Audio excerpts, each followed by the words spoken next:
The real side of H-Town, 97.9 The Box, Madd Hatta Morning Show. In the studio with us, man, one of the founders of the incredible Roc-A-Fella Records is in the studio with us this morning. The one and only Kareem Biggs Burke is in the building with us. Good morning, welcome to the show. First, I know everywhere you go, everyone asks you about the beginnings of what you did with Roc-A-Fella. Does it ever get boring for you to continuously tell that story over and over and over again? Well, I wouldn't say it's so much, right? I just started doing press recently, right? So the five. But even in your, even if somebody saw you, you know, in your own personal space. Well, no, I mean, it's a part of history. A lot of people want to know, you know, the beginning. So, you know, it's not a problem sharing with people because that was a great thing for us to, you know, to talk about the genesis and, you know, where things began and where it started, to see where it's come to right now. It's a great thing. So, you know, I don't mind sharing some of the stories. Well, let me ask you this then. I never knew what your involvement with the Roc was. I knew you was involved though. I saw your pictures. I knew you were there. And can you explain that for us that don't know? Well, I was, you know, the co-founder of Roc-A-Fella, and you know, we all played the position. So, Dame was more the mouthpiece of the business. Jay was the artist. And, you know, I made a lot of decisions with the marketing, the day-to-day activities going on with Roc-A-Fella, all the other companies that came around it, you know, the Armadale, the Block Savvy, the Rock Sports, the Rock Box, the MP3 player. All of that was, you know, things that I had brought to the table. But collectively, we all came together to make decisions. And whatever it was, whether it's signing an artist, whether it was starting a new company, we all did that together.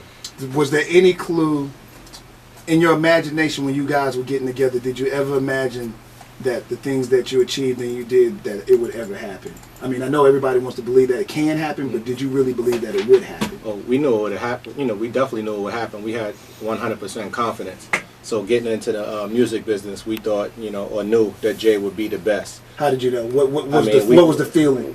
I mean, it was just the confidence, the things that you got to think about it. We were hearing a lot of things that the public wouldn't hear. So, you know, you would hear whatever album is out at whatever time or whatever songs on the mixtape. And we're constantly hearing product, you know. So we knew what Jay had and the potential that he had. But not only that, we believed in our ability to market and to use music as a platform to launch other businesses. When Jay-Z did the anniversary, me and this kid over here, we went to New York just for the one anniversary show. That's how much Reasonable Doubt. Yeah, the Reasonable Doubt. Yeah. It's to me, and either if he comes here, I always tell him, you know, that's still my favorite Jay-Z record. Yeah. Do you know, when you're listening to it when it's happening, do you think that is something special?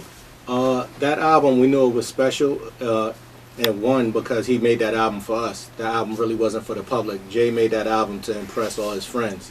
So it was a lot of stuff, you know, obviously my lifestyle I was put into it, you know, a lot of Tata, a lot of Emery. But Jay would be in the studio and kind of turn around when he say a verse or something and look at us to be like, yeah, you know what I'm saying, you know, we were all laugh. We just was happy that the public took to it the way it did. And you know, now looking back 20 years later, you know, realizing the classic that it was. But during that time, we knew it was good. I didn't think that it would be one of the greatest albums that he would make. With everything that's happened between all you guys, would there ever be a possibility of there being this triangle, you three guys being able to do something again, or is everybody so much going in their own direction that's just not a possibility? I don't think it's something that we're thinking about right now. We come, you know, we all brothers, we speak, you know, we have a good relationship, but we created history together, and it's hard to, you know, to do that again. So we're all on different planes right now. Everybody's thinking a little different, doing things different, but I mean, we still own things together. You know what I mean? We have investments together. We have music that, you know, that we own together, and I think that's, you know, that's good. Now, you know, Jay and I came together and Dame for the 20th anniversary, so things like that. But I just thought that for 20 years hearing Jay's and Dame point of view, that it was just time to hear something a little bit perspective. Different. Yeah, exactly. Are they? It always seems, from a public standpoint, that those two are always at odds. Seems like you never was a part of none of it. You know, that's just our perception. That's my perception. Are they really at odds, or when you start something with somebody, you are always brothers, and there's no way to get around that, no matter what may happen or what may fall apart? Well, in families, there's a lot of things that happen, and you know, the love is still there. So even, you know, with my brothers, you know, I've gone times when I haven't spoken to them for a year or two at a time, but for me, what happens with the family stays in the family. So I don't bring none of that to the public. Now, how do you decide? Now, you're doing your own thing now. When did you decide I got to do something different? Well, it was always something different. You see all the companies that I talked about, right? It's just that Jay and a lot of people are emulating that formula right now. But when I came home from jail, it was an opportunity to get back in the clothing business with my man Radu, and we started 4th of November, and that was the first thing. And then once the 20th year anniversary came on, and then Rock 96 kind of took a life on, you know, on itself, and we started that line separately. But under that, you know, there's a new company called Gravity, and it's kind of like the you know, for brands, it's probably like a connecting tissue where brands can have like a shared experience.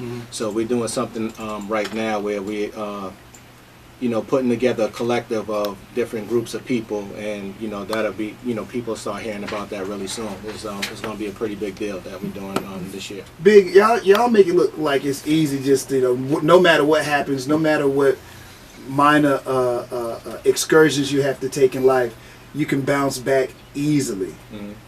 Again, a bad perception that I have, or what? Because y'all make it look easy.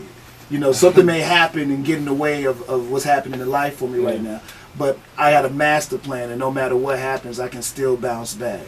Yeah, I mean, it's just that hunger. You know what I mean? A lot of guys here relate. You know, a lot of, you know, we all from the hood and from the streets, and we just had, you know, that drive, and there's nothing stopped us. So even now it's 20 years of experience. So, you know, when you come back and you launch brands for like 4th of November, you know, it's authenticity behind it, right? So it's not just like you buying into a brand, but you buying into a lifestyle and a movement. And I think that's what's been missing from fashion, because, you know, fashion, even though I've done that before, it wasn't something that I really wanted to do again. But if I had a chance to do it different and have a little twist on it, I think that's what's missing from the marketplace. I always look at companies and see what's that white space, what's missing, what's that thing where there's not a lot of competition. And even though there's a lot of clothing lines out, there's not a lot of brands, and there's no authenticity behind it. So that's what I wanted to bring back. Why are you so good at that? Why are you on the post of understanding what may be popping now and can start something like that? Because everybody just can't. You know how many guys I come across, hey man, I got a clothing line, they got a shirt with a name on it, and you know, you see that guy, he walks away, you never see it again. Yeah, well, a lot of those people didn't build Jay-Z or Kanye neither. So that was who found Kanye. Yeah, well, my brother Hip Hop found them, but yeah, I did that first project, that Young Guns and Cam's last project over there, Roc-A-Fella, and Beans as well. But it's not, you know, I could take a lot of credit for it, but I got a great team and partners too. So, you know, with Anel Pla, she's Chief Creative Officer, you know, Emery Vegas Jones, and we just dropped the Puma the other day. You know, that's my partner as well, and another guy named David Gensler. So now, the importance is to have partners and people that's smarter than you and other things that you're not as smart in. Right? So, you know, you got to build a good team. Yeah, so my partners went to Wharton and Yale and Harvard and things like that. So, you know, everybody knows their position. How do these guys gravitate towards you? I'm sorry, Mac, I'll let you get in. Well, David, me and him were partners before, and you know, Emery's my brother. So, me and Emery, 25, 30 years, you know, experience. I mean, relationship together. So, we do everything together right now.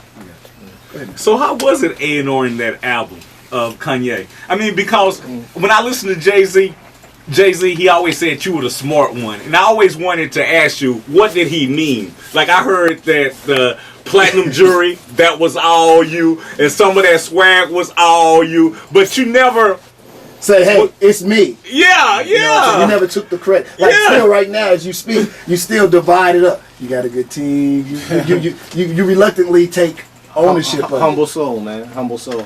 But you know, like I said, that lifestyle wasn't just me. You know, and it's hard to take the credit for something when you know that it wasn't you just doing it. So me and Emery probably bought that lifestyle, you know, with all of, you know, the champagne pop and the cars and things like that. And that's how we supported Roc-A-Fella early on, even before we were a part of it. You know what I'm saying? We just came and brought that lifestyle, and that was what was put in the music.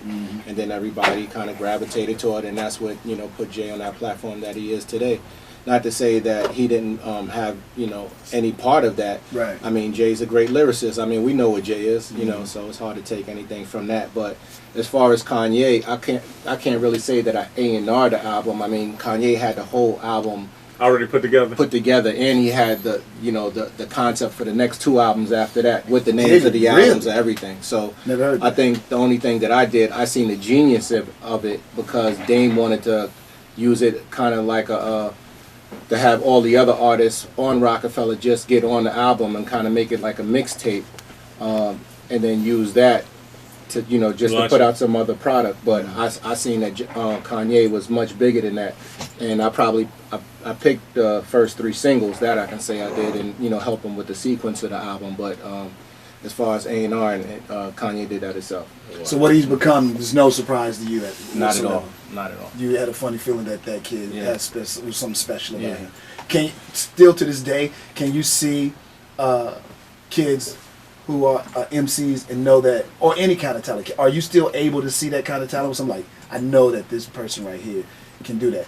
I mean, we talking about you know, 2 guys out of, you know, thousands and thousands. Absolutely. It's really hard to find that. I mean, it's a lot of talent out there, but I mean, music isn't really where my heart is right now. You just totally stay away from it. Yeah, so you know, I like to help people and see what they're trying to do outside of music and show them how to use that platform to launch other businesses. I think that's my genius. You don't have no desire to get back in the... Not really. Really? Yeah, music wasn't really a passion for me. The business was. So I'm a businessman. So you know, it was a great investment. It was something that that I seen that can take us outside the culture. But as far as, you know, music itself, that's not what it was. I seen everything around it. All right. Let's talk about what you got going on. We got the Super Bowl happening, of course, for the next few days here. So you in town, but you got some special stuff happening. Yeah, we here. We got the pop-up shop at Maison. Yes, sir. Yeah.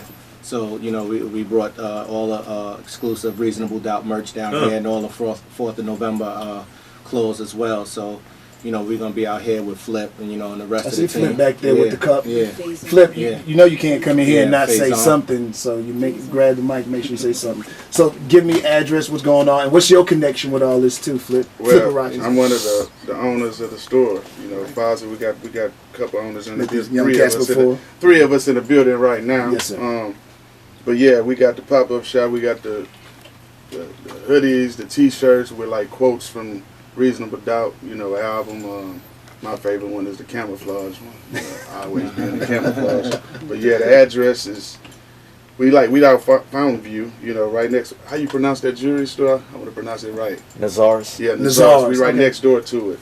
Okay. So 5867 Westheimer 77057. We go post it on the Instagram and all that. But yeah, all the other events he been doing been crazy. You know, lines been out the door. So you know, if you're a real Jay-Z fan and a fan of the Dynasty and what they brought to the game, like just it's certain shirts they got certain quotes. Like even the cover, like they got one of the hoodies with the cover. So it's some dope stuff, and even for the ladies, it's pink. Even though I know it's some fellas that wear pink, but they got they got a pink one, you know. But it's some dope stuff though. So you know, come check it out before we sell out. You know what? This whole pop-up shop. shop, I find it to be kind of amazing that that whole concept works. Yeah. You know what I mean? Because there'll be a ton of people that go out there, and then you kind of like close shop down. Is that a format that you use all the time now, or you know, the clothes will be in other stores, the Macy's, et cetera, et cetera? Yeah. So 4th of November right now is in probably around 60 stores we just launched. Oh, wow. About a month and a half ago. But as far as the Reasonable Doubt and the 1996 line, that's going to be a little more exclusive. Gotcha. So, you know, like you just talked about the scarcity factor, right? And that's what people want to, they want something that they can't really have. It's not done like that on purpose. It's just that we just really protecting the brand because that logo means so much. Okay. Thank you. Yeah, Thank from you. 6 p.m. to 9 we'll be there. We got DJs and come get your clothes, come take pictures, come chill with us, man. Brand Yeah, new man. store. I'm here in H-Town, man. So yeah, come pull up on me, man. You know, some Douce and some Ace of Spade. We come, you know, we here to have a good time. And this is going to be a one-day thing then. Yep. So it's going. Yeah, this is the only time you'll be able to get it. That's right. From 6 to 9. That's right. Give the address again, Flip. 5867 Westheimer 77057.